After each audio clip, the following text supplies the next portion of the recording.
Alrighty, good morning, guys. We are the Mental Health and Safety Group, and my name is Kaylee Vance, and my major is AYA Social Studies. My name is Carly Powell, and my major is Early Childhood Education. Hi, my name is Carly Overstake, and my major is Art Education. Hi, my name is Dustin Steele, and I'm a AY in Mathematics.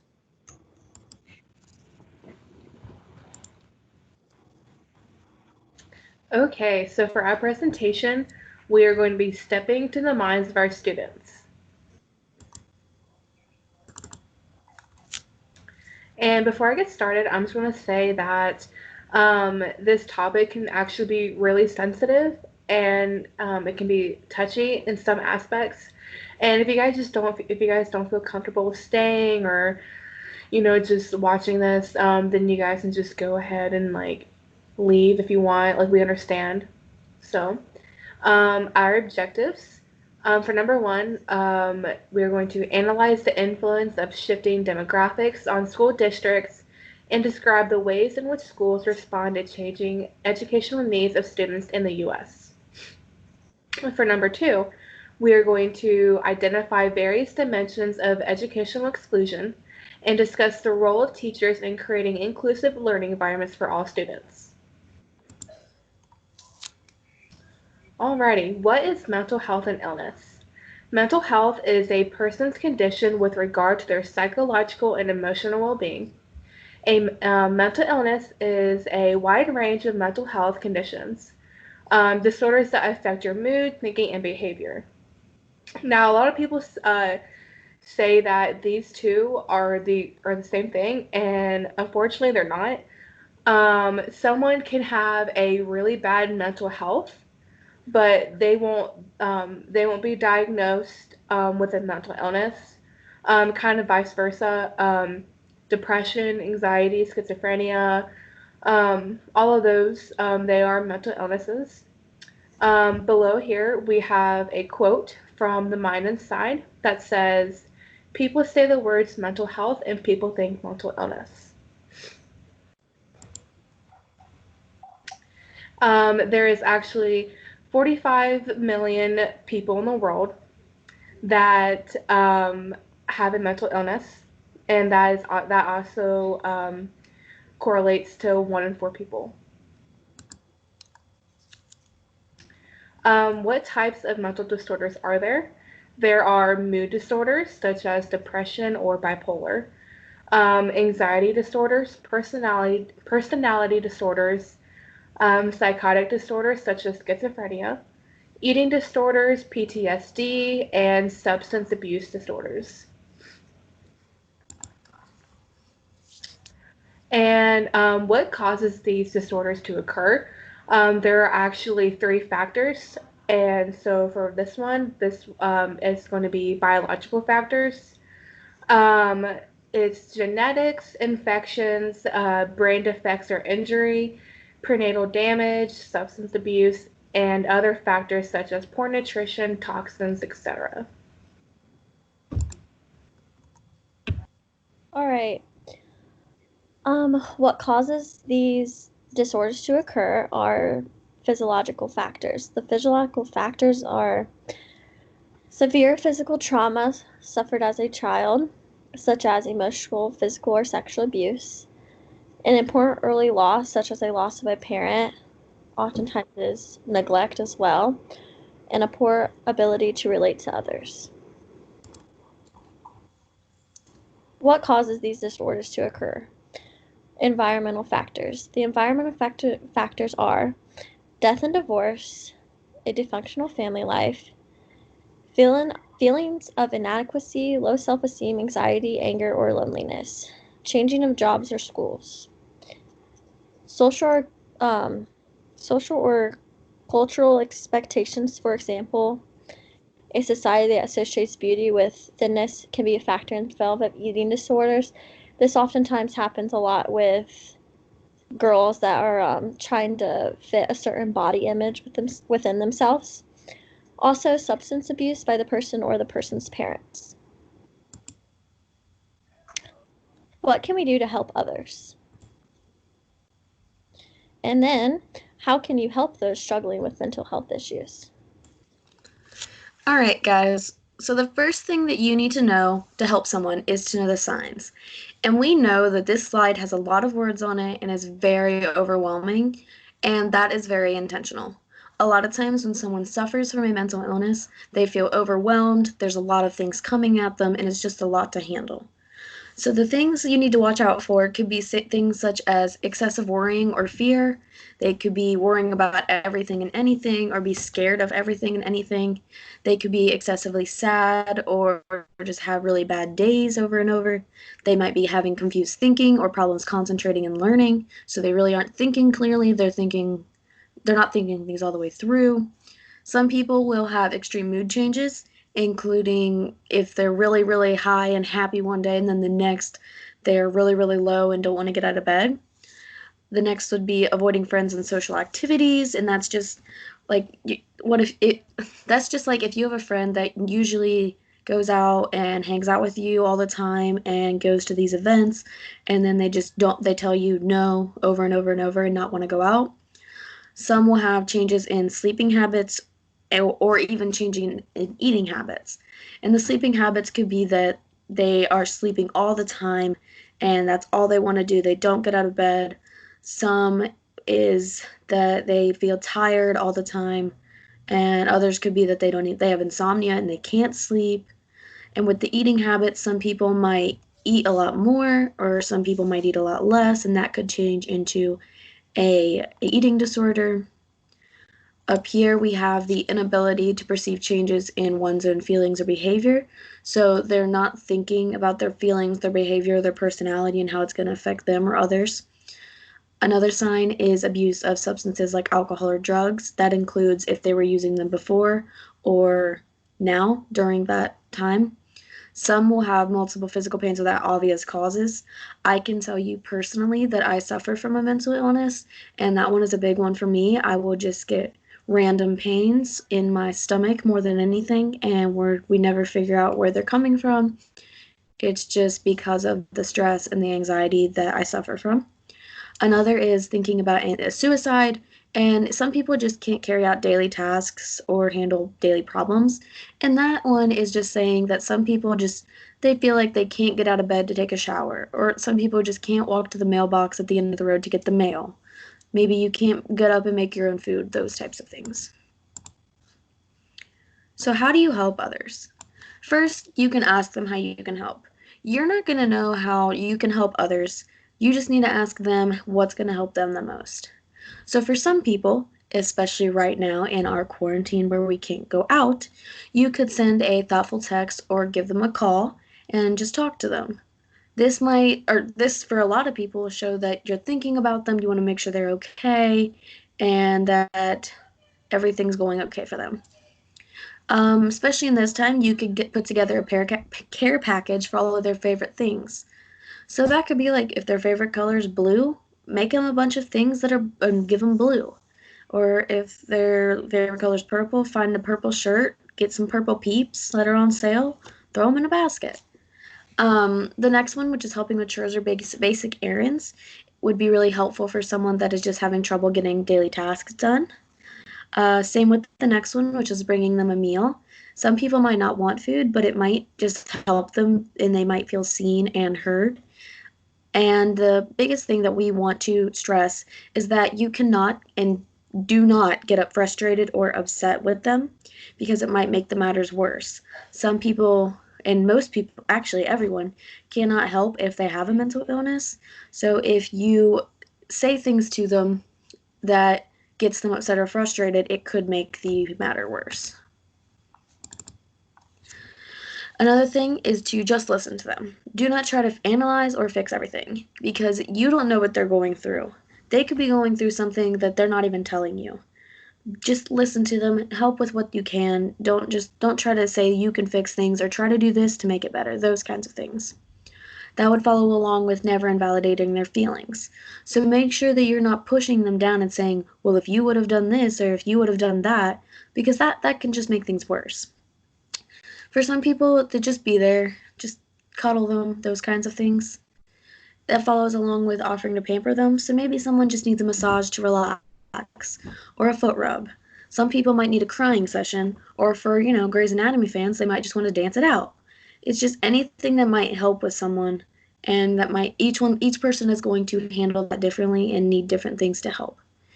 And the biggest thing we want to stress is if they ask you to leave them alone, which some people will, it is okay as long as they're not showing signs of suicide. Before I begin this slide, just like Kaylee said at the beginning, this is a very hard topic to handle and talk about.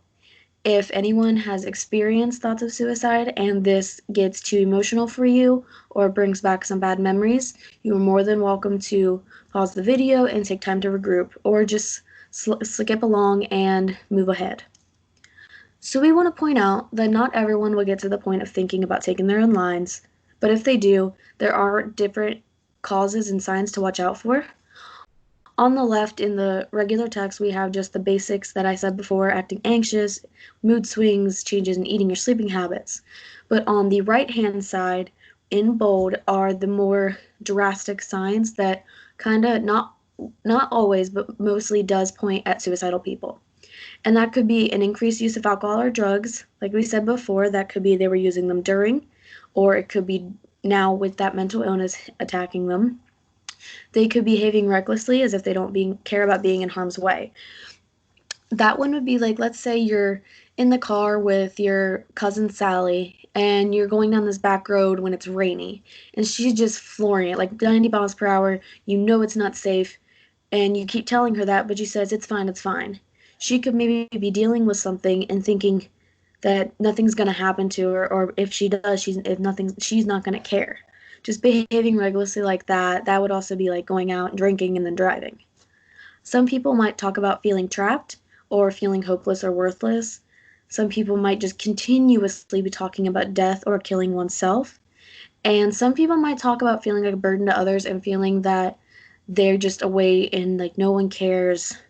They just feel like they make everything worse and are just nothing. Some people don't want the help from others, and we want to stress that that is okay. So therefore, we know that there are some people that want to deal with things on their own, so we have given you strategies on how to cope with a mental illness when alone. The first one is deep breathing, and that is where you can, just like it says, you do deep breathing.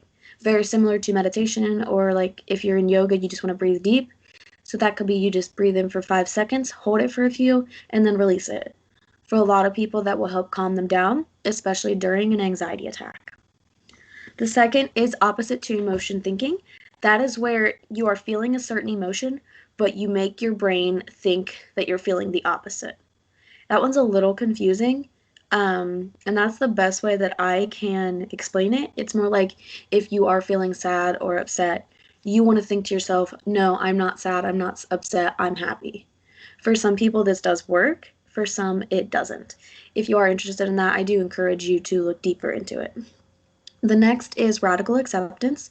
This is actually one of the hardest strategies to use, and that is because in order to fully help yourself using this strategy, you have to fully accept and understand that you have a mental illness. You have to tell yourself that over and over.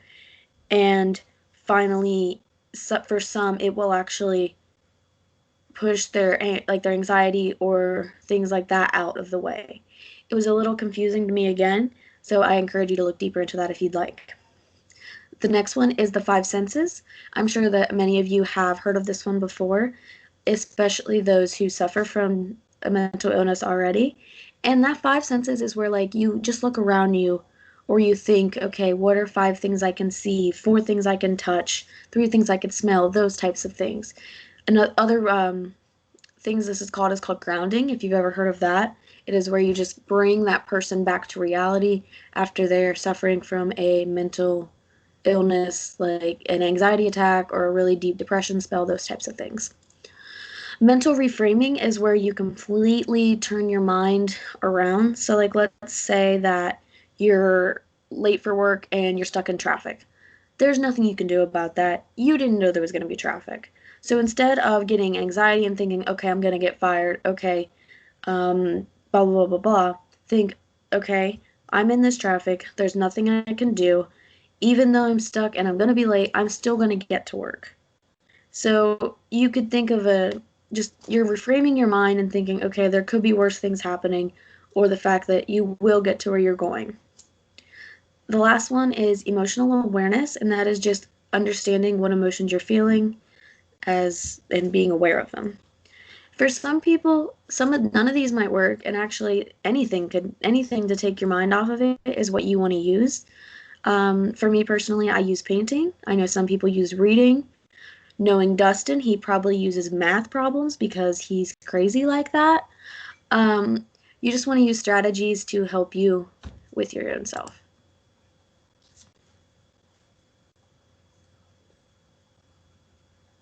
All right. Now, how does all this relate to education? Every year, one out of 5 kids are diagnosed with some type of mental illness, and about 85% of those 1 out of 5 kids will not get the proper help they need. So in about a classroom of 25 students, a minimum of 5 students are dealing with some type of mental illness.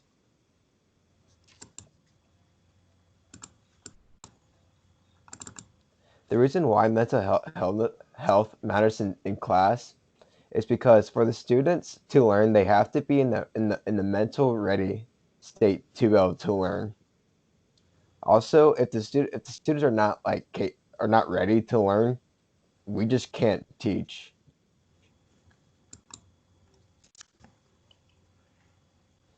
And as our job as educators, we have to be there for the students.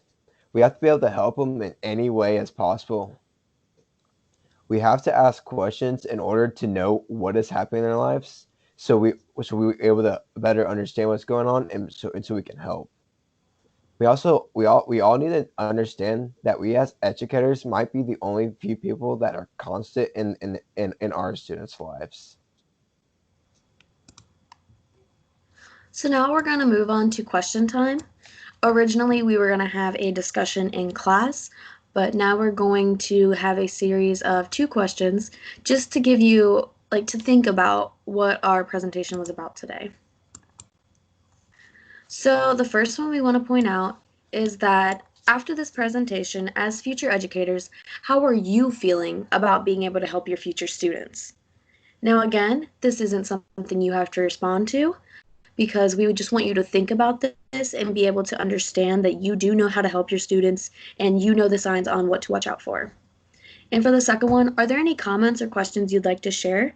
I know that this is a little more difficult now, but if there is anything or comments or questions, just reply to them below. And please help us. I mean, we're here to help each other, so if you have anything, just let us know. After we finish this video, if you click on the assessment/exit slip, it will take you to a Google form that you will fill out. There are instructions there, but I'll go ahead and give you a rundown. There are 4 different scenarios. We ask that you pick 3 of them and then tell how you would handle those scenarios as a future educator.